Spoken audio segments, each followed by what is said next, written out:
Olá, turma do terceiro ano do ensino médio do Colégio Estadual de Pau da Lima, tudo bem com vocês? Professor Thaleson aqui para deixar mais um recadinho de física para vocês estudarem, tranquilo? Hoje a gente vai falar sobre a trilha 2 do nosso caderno de aprendizagens da Secretaria Estadual de Educação, que fala sobre força e campo elétrico. Então a gente vai falar da definição de campo elétrico, da relação de força através da lei de Coulomb aqui, tá bom? Vamos nessa então. Turma, qual é a definição de campo elétrico? O que é o campo elétrico? A gente já viu o que são cargas elétricas, quais são as propriedades dessas cargas elétricas, a gente viu que há uma ambiguidade nas cargas, elas podem ser positivas ou negativas. Já comentamos isso na trilha de número 1. Agora, a existência dessas cargas, a gente associa uma propriedade ao espaço devido à presença dessas cargas, que a gente vai chamar de campo elétrico. Então, basicamente, o que acontece é o seguinte: se existe carga elétrica, uma quantidade de carga elétrica, seja ela positiva ou negativa, devido à existência dessa carga elétrica, a gente vai associar uma propriedade denominada de campo elétrico. Ou seja, se tem carga elétrica, existe o campo elétrico. E o campo elétrico vai existir com que finalidade? O campo elétrico vai ser o ente físico que vai mediar as interações elétricas. Só existe interação elétrica se houver um campo elétrico. Ah, professor, então quando eu coloco uma tomada para funcionar um determinado aparelho ali na minha casa, significa dizer que existe associado a esse funcionamento desse aparelho um campo elétrico? Exatamente. Quando eu estou olhando, professor, um dia muito chuvoso e percebo que vai cair uma tempestade com raios, associado a esses raios que estão caindo, existe um campo elétrico? Perfeitamente. Por quê? Porque todo tipo de interação elétrica que você evidenciar no seu dia a dia, no seu cotidiano, só existe na presença de um campo elétrico. Tranquilo? O campo elétrico, como eu disse, pode ser gerado por cargas positivas ou cargas negativas. A gente consegue visualizar o campo elétrico, gente? Não, a gente não consegue. A gente consegue medir, mas a gente não consegue ver. E foi daí que surgiu uma representação para que a gente tentasse ter uma noção. Ó, se o campo fosse visível, como é que ele seria? Essa representação se dá por meio das chamadas linhas de campo ou linhas de força de um campo elétrico.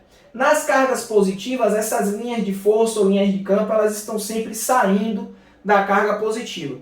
E nas cargas negativas, elas estão sempre chegando. É por isso que a gente costuma dizer que as cargas positivas, elas geram um campo elétrico divergente, ou seja, a partir da carga positiva, as linhas do campo estão saindo, estão se espalhando a partir daquele ponto.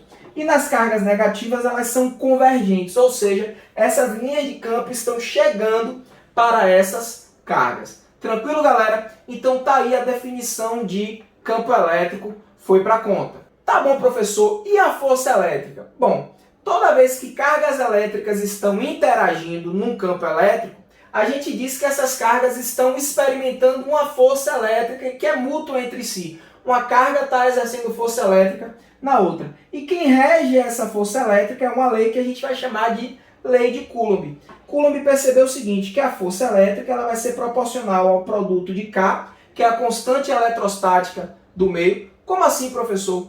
O quanto esse meio favorece as interações elétricas? Ou quanto esse meio desfavorece essas interações elétricas? Quanto maior for essa constante, mais esse meio vai favorecer. Quanto menor for essa constante, menos esse meio vai favorecer. É importante a gente dizer que essa constante ela é máxima no vácuo. Ou seja, o vácuo, a ausência total de matéria, é o melhor meio para que os corpos dotados de carga elétrica possam interagir. Tranquilo?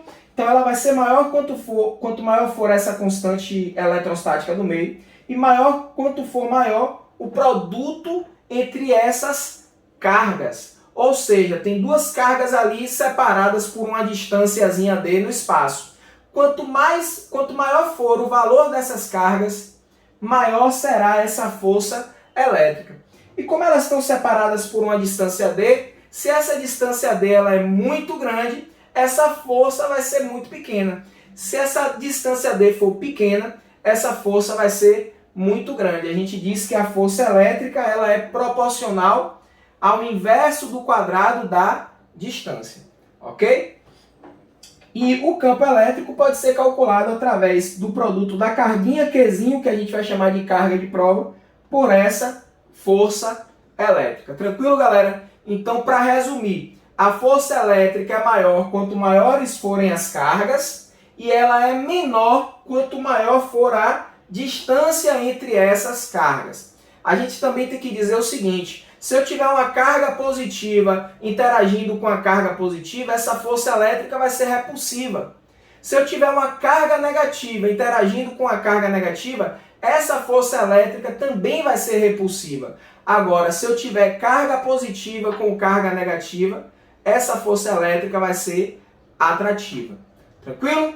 Beleza? Então tá aí, galera, mais uma aulazinha finalizada. Espero que vocês tenham compreendido. Espero que essa aula possa ajudar vocês nos desafios dessa trilha. Qualquer dúvida, vocês já sabem. Podem deixar aqui embaixo nos comentários desse vídeo ou então interagir comigo lá na nossa sala de aula do Google Classroom. Beleza? Um abraço para todos vocês, fiquem protegidos e até a nossa próxima aula.